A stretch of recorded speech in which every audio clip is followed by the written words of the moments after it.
Oh, okay. So I'm going to start with a story, a little backstory first. I work at a call center with a man named Chris. Chris is never wrong, doesn't matter what he says. And so one day, we were arguing, because I like to argue with Chris, and he said, "You are annoyance." And I looked at him and I said, "That's not a sentence." He said, "Yes, it is." And I legitimately argued with Chris for 10 minutes about how this is not a sentence. Unless I am the physical embodiment of annoyance, that doesn't make sense. And I was thinking about what to talk about, like, for the class, and our obsession with being right is actually pretty relevant in everyday life. You get into arguments pretty much all the time. And our need to be right is fed by our egos and our pride. Because whenever we're in a safe place, our egos and our pride are correct. So whenever we are correct, we feel like we are in a safe physical, emotional, and mental well-being. And so whenever we're wrong, we feel like all of those things go down and we lose that sense of self-esteem. But then, like, one thing that I found really interesting, if you really think about it, is we're conditioned from a young age to always be right. I mean, whenever you're in preschool, you have to play games the right way or people will think you're silly. You have to be right on your tests in elementary school, or you have ADHD or something crazy like that. So whenever we're young, we're taught to be right by our parents, by our teachers, by our peers. And so if you think about it, that subconscious need to always be right is created at a very young age. And unfortunately, that doesn't really end at any time.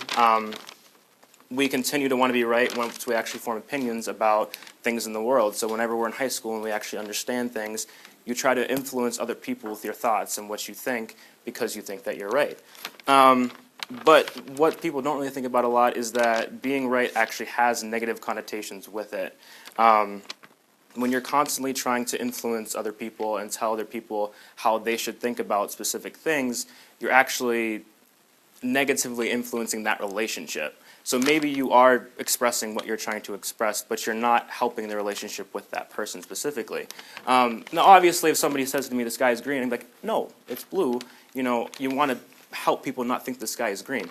But if, like, just everyday things, like if you get in an argument with just somebody about something silly, like someone says you are annoyance, that's fine. Let their grammar be wrong for that one sentence. It's going to be okay.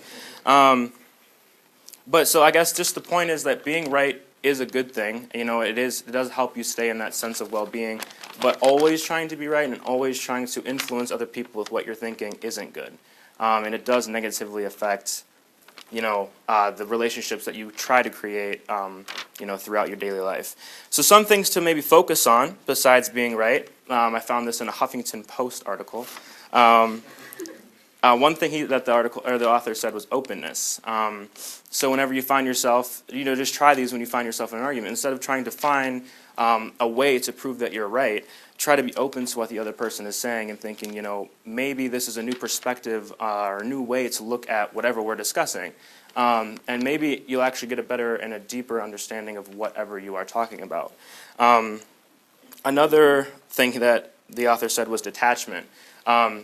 And detachment, he meant, like, caring about what you're saying, like the content of what you're saying, but not having the care if you are right or not. So detaching yourself from the right versus the wrong, who's going to win this argument, who's going to lose it. So detaching yourself from that can also help you better understand whatever you're talking about and can make it so that every conversation you have with somebody doesn't have to be a contest.